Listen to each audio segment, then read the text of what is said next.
This is CBS News Bay Area with Juliette Goodrich. And good evening. You know, businesses near the Oakland Hills are getting pretty desperate for solutions. You can't blame them. They say a steady stream of break-ins, some caught on surveillance video, is not only threatening their safety, but also their livelihoods. Our Leslie Gooden has the story of two businesses in the same complex that have been hit multiple times. Here at the Lincoln Square Shopping Center, there are familiar stores like the Jamba Juice, UPS, and also the Chevron station and a liquor store. And they tell me that they have become targets and also places for constant robberies. This is surveillance video inside the liquor store located at the Lincoln Square Shopping Center. It shows three people coming inside, stealing liquor bottles, and at one point getting into an altercation with the store employee. And one of the suspects even used a fire extinguisher. The video was taken nearly a week ago. The owner, who wishes not to be named, says, It happened here in this shopping center at least a couple of times a week. If not my store or the store have some problem. The store remains boarded up from the constant break-ins. And they tell us they always call police. And they have reached out to their property manager, TRC Corporation Property Management, for help, who told the shops they would hire more security. But I don't know if they going to do that or I don't know. I cannot afford to hire security for the store. We also reached out to the company but haven't heard back. This business owner says these break-ins are taking a toll. After we have the broke-in, then we don't have any money left to pay the rent. I talked to the landlord, then they said they don't care. And just down the hill at the Chevron, they say they too are being plagued with similar problems. You have to put a sign that says no cash left on the premises. We try to do that so that hopefully they don't break in. Omar has been the general manager at this Chevron for 42 years and shares break-ins and robberies have become the norm. And try to break into that. So there's usually we leave that drawer wide open and they can see through the window. We leave the shutters open. The gas station has had back-to-back break-ins. The latest one happening on Sunday, stealing everything from tools, oil, and sodas. Less than $200 worth of stuff and about $8,000 worth of damage on the windows. And it's not the first time, it's happening over and over again. How many times a week does this happen?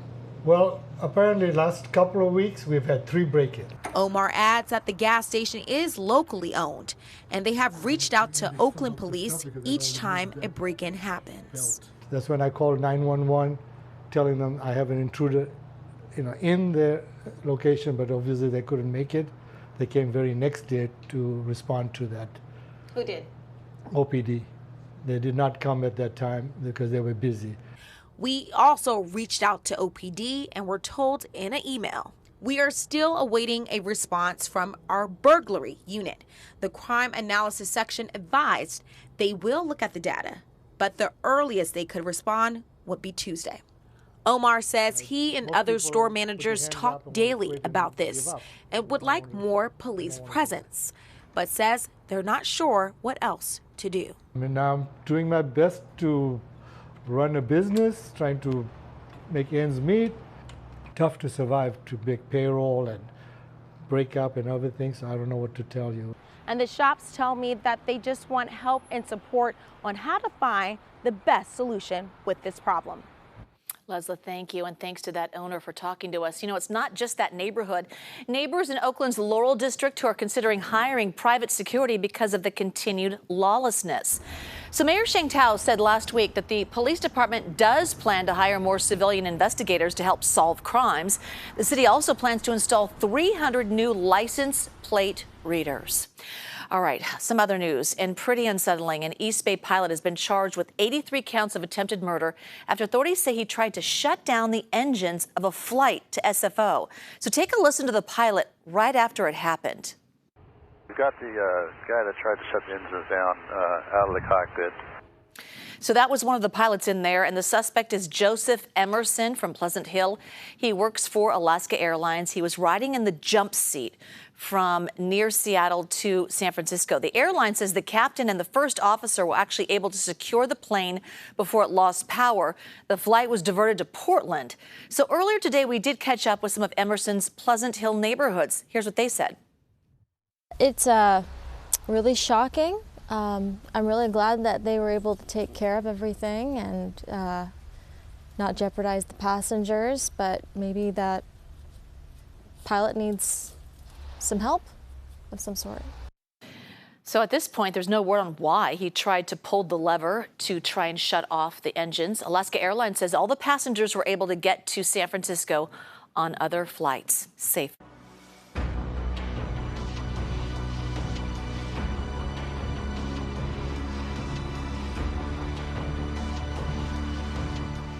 It is now day 4 of a sit-in at Stanford University by students calling for a ceasefire in Gaza. So it started with a rally on Friday. There you see it. Students have been sitting and sleeping in a white plaza and plan to stay there until Stanford publicly denounces Israel's retaliatory attack on Hamas. On the war front, Hamas released 2 older Israeli women today held hostage in Gaza. And while Israel continues to target Hamas from the air, the United States is asking Israel to delay its ground invasion to allow time to negotiate the release of more hostages. At least 200 hostages are still missing, including Americans. And a third convoy carrying aid entered Gaza today, but humanitarian groups say it is not enough. The UN says they are in danger of running out of fuel used to power water plants and also hospital generators.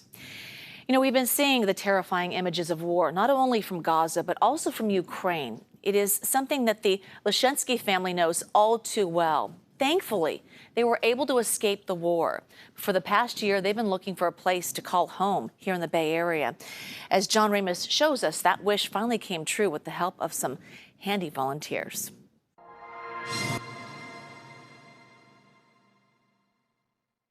It was moving day for Dima Leshensky's family. He, his wife Galina, and son Dima Jr. finally found this apartment in Danville. But it's worlds away from the Ukrainian homeland they fled 18 months ago, with all their worldly possessions in just 3 suitcases. And I saw all of these tanks all around, all bombing, just these helicopters and all of that. And I told my wife that it's time to go, otherwise we will die there. But on this day, they encountered a different kind of army, volunteers from a group called Grateful Gatherings. They do a kind of home makeover for people moving into a new place after a crisis. Co-founder Chris Flitter says their clients rarely have the means to furnish a new apartment. They basically walk into that home with sometimes a box of personal belongings. And that's it. So after sending the Leshenskys away, the volunteers got to work, hauling in a truckload of donated furniture, new dishes, kitchen utensils, even artwork for the walls. After 2.5 hours of work, the finishing touches were being applied just as the excited homeowners arrived. And then, of course, came the reveal. Oh, welcome home.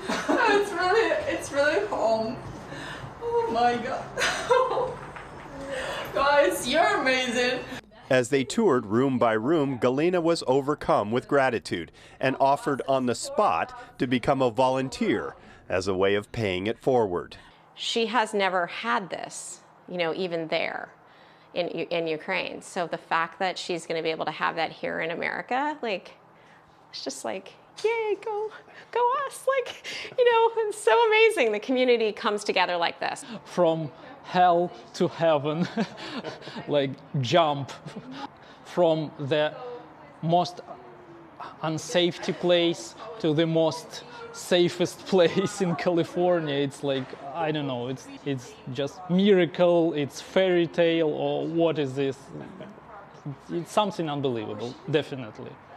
Actually, it's called the American Dream, where a new place to live only becomes a home because of the welcome you receive when you get there. So Grateful Gatherings averages about 2 apartment furnishings a week across the Bay Area.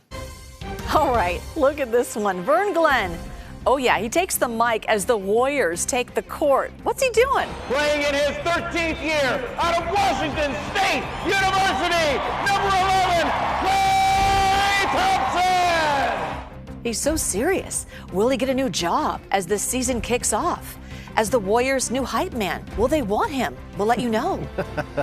Tomorrow night, season opener. Last of Monday's daylight fading on the horizon. We return to near normal October temperatures today. One more day of that to go tomorrow, and then some big changes later this week. Details coming up in the First Alert forecast.